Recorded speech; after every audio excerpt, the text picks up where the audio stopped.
The draft has been a place of great mystery and intrigue over the years for footy fans, and today I want to hone in on the idea of the draft bargain. Nothing too outrageous like Lachie Neale at pick 58, I think that's too hard to predict, but over the years, especially in deep draft pools, we've seen some players on the periphery make moves later in the season. In 2019, the Hawks had one pick inside the top 20, and they selected the skinny halfback flanker Will Day, who would go on to become one of the competition's best midfielders. The Western Bulldogs in that same season only had one pick inside the top 50, and they were able to get their hands on Cody Waitman, who would change the dynamic of their forward line. So that got me thinking in 2024, we do, at least at this very early stage, have the idea of a deep draft pool, and that means that the teams with later picks, teams that are finishing in the finals this season, and teams that don't even have picks inside the first round could be selecting some gems with their later picks. The first player I want to discuss as a big mover in the 2024 draft is the mercurial Isaac Kako, tied to Essendon with that NGA pick. He's fast becoming my favourite player, just for intensity, for aggression, and for impact. He is one of my favourite players in this 2024 draft. It's hard to believe that he didn't make that AFL Academy side earlier in the year. He's got so much talent, and I compare him to a 2023 Nick Watson, and it's hard to see those two as not being compared and on similar levels. Nick Watson obviously went with pick 5.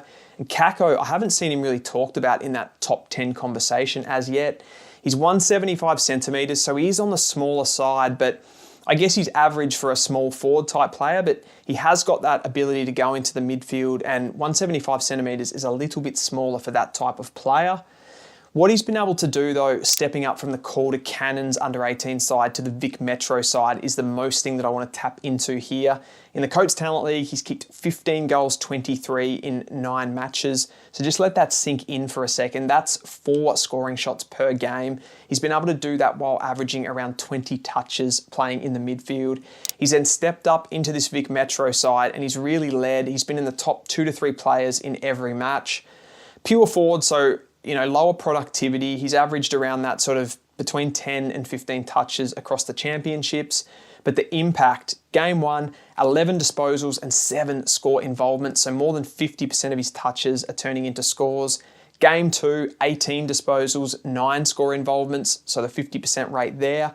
And then game 3, which I think he was most impactful in this game, 17 disposals and 12 score involvements. So again, over that 50% mark. And the progression is there. It just never drops off. You can put him up to any level and he thrives.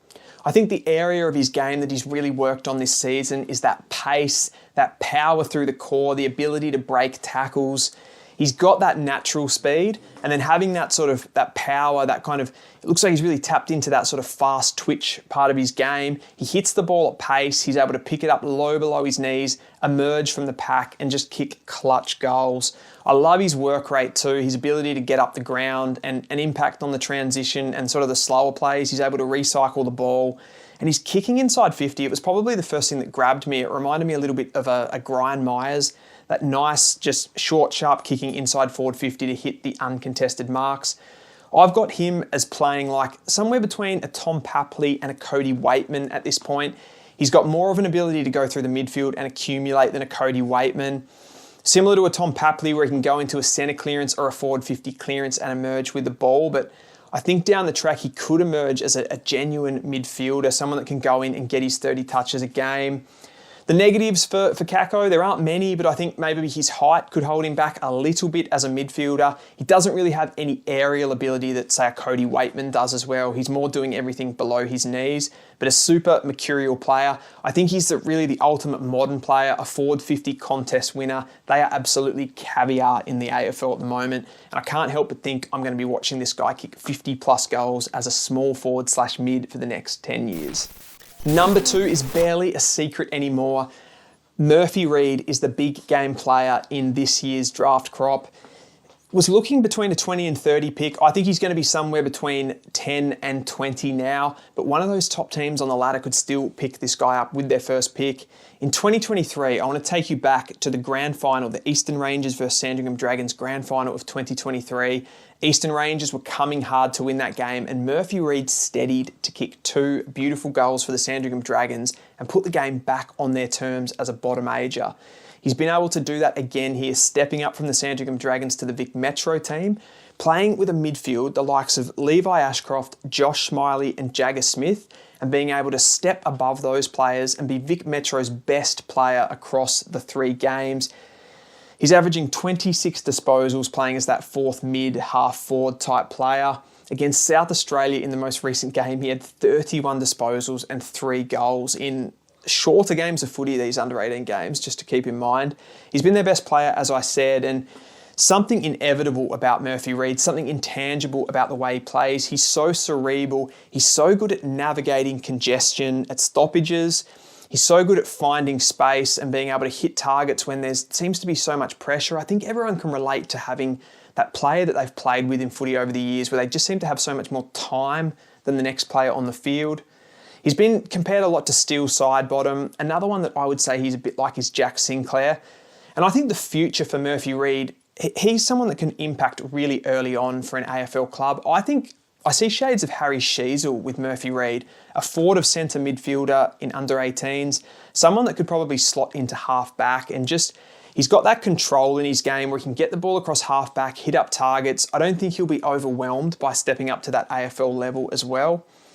The negatives, so we're just got to talk about a couple of negatives. He doesn't really have any athletic traits that really stand out. He doesn't seem to have much speed, much athleticism aerially or anything like that. So he kind of starts from behind the 8 ball, but you can tell the fact that he doesn't have those attributes have made him work harder on the mind, again, the cerebral part of the game, finding space, working traffic, working with his handball, working with his kicking, and he's really been able to maximise a non-athletic profile. What he can do to, improve that is he can, work in the gym, work on some of those things like his speed to improve the little things that aren't there in his game to get those better. And then he's already got the foundations of playing football so down pat. I think the national championships are just a glimpse into the future with Murphy Reid. I think a team's going to get him somewhere between 10 and 20 and just are going to be wrapped with that.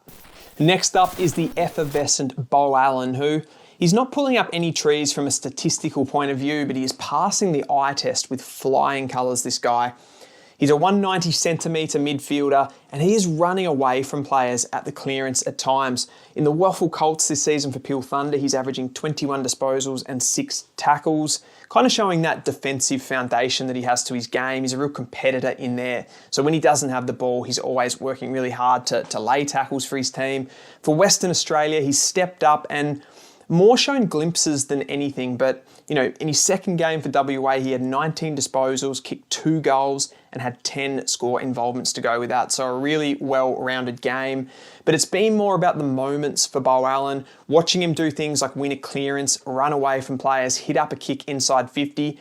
I think his disposal at times has been a little bit messy. I don't think he's a bad kick again, but I think he's just one of those guys that maybe feels a little bit rushed when he's in traffic at the moment, something that he'll work on with his composure and that sort of thing. The competitiveness is there, the aerial athleticism is there, so he gets a lot of those knock-ons in the clearance area. He's able to win the contested possession for his team, get it to an advantage, and then the running power's there, so tears away from the clearance. He's got that explosiveness to break tackles. Plays a little bit like a Paddy Cripps, I would say, and the Western Australia, seeing him in that Western Australia top does remind me of Paddy Cripps as an under-18 player. I guess the negatives at the moment are the productivity, so he's not sort of getting his 25, 30 touches a game. He's more between that 15 and 20 mark at the moment. He's still a little bit on the skinny side, so needs to grow into the body and just work on that composure, that ball use going forward. I really like this guy though. I think the progression is there. I think if someone's willing to take a risk on him inside the top 10, he's definitely worth it. A top 10 quality player that looks like he'll go somewhere between 10 and 20. Next on the list is another 190 centimetre midfielder, so it feels like they're growing on trees a little bit at the moment. Now, I can't shake the feeling that this guy is top 10 quality and he's just going under the radar. So it's Harvey Langford, an AFL Academy player, so the pedigree is there, but just things have been just really quiet on him. I guess he plays for a Vic country side, Dandenong Stingrays. Sometimes they go under the radar a little bit and he's just not getting the word out. So 190 centimetres, a mid-forward type player. In the academy games, he was playing more of a pure forward, and I don't think that suits him as much as just winning the ball, that see ball, get ball inside the midfield that he's doing at the moment. For Dandenong, he's 24 disposals, 6 tackles a game, and he's kicked 11 goals 7 in 8 games, so he's more than a goal a game type midfielder. For Vic Country, he's stepped up even more. 27 disposals he's averaged so far in the Carnival. Game 1 was 25 touches, 8 score involvements, 6 clearances, 7 marks, 11 of which were contested possessions and 13 uncontested possessions. He's got that real balance in his game of being able to find the ball on the outside and the inside. He gained 500 metres in that game as well. In game 2, he backed that up even better with 28 touches, 5 clearances, and 7 score involvements with another 500 metres gained. So what he's doing really well for Vic Country is being able to win the ball for the team in close, get handballs out, but he drifts into pockets of space on the transition and picks up touches, and he hits targets inside forward 50. That left boot of his is a lot better than I thought it was. As I said, in the AFL Academy games, he was more of a hit-up forward inside forward 50, so you didn't see that that sort of goal assisting that he's able to do, those score involvements, hitting targets inside forward 50. As a 190 centimetre mid, I see him as a bit of a Jordan Dawson with that slicing left foot kick. He's a big body, he's good overhead too, so he can push forward, create a mismatch on a smaller body. The only things that I feel Harvey Langford, the things that are working against him are probably his speed. He doesn't have a lot of speed. He doesn't have a lot of aerial athleticism, any particular athletic traits apart from the fact that he's a bigger body. So that's probably something that's holding him back against some of those top 10 prospects. But yeah, I just think this guy's top 10 quality. Someone's going to get him in that 10 to 30 range and they're going to be extremely happy. The last player on the list is Angus Clark of South Australia. So we fit in a South Australian at the end here.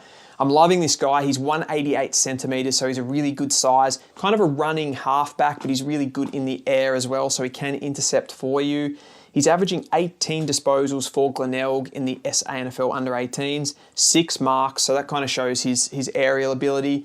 For South Australia, he's been able to step up and sort of hold that productivity, if you will. 17 disposals for SA so far this season. He's had some games with big metres gained. So game 4, it was 618 metres gained at 81% disposal efficiency, and he was really, really aggressive with the ball in that game. He was intercepting, he was running, he was doing the 1-2s through the middle of the ground and cutting open Vic Metro, who he was up against. Probably the downsides of Angus Clark are just that productivity. So he has games with at times between 10 and 15 touches where you really want him getting the ball 20 plus times. He does need to put on a little bit more size, I think, just to be stronger in the contest and also stronger aerially. But he gives me a lot of vibes of a young Will Day, I would say, at this point. So that tall halfback flanker that has potential to go into the midfield and really dominate and be a top 10 player. I found his competitiveness in that last game against Vic Metro really promising.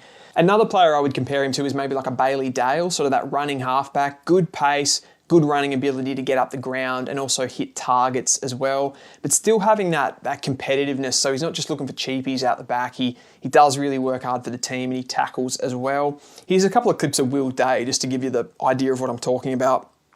That kind of skinny, tall halfback that's good in the air, reads the play. As I said, similar player to Toby Travaglia as well. So, you know, maybe we can do something on those players and their evolution that they could make into the midfield in the future term. But that is my video of the top 5 biggest movers, potential biggest draft steals outside the top 10 for the 2024 AFL draft. I've got a lot more videos cooking over the next couple of weeks, so stay posted on the content. Give the video a like and subscribe to the channel, and I'll see you guys next time.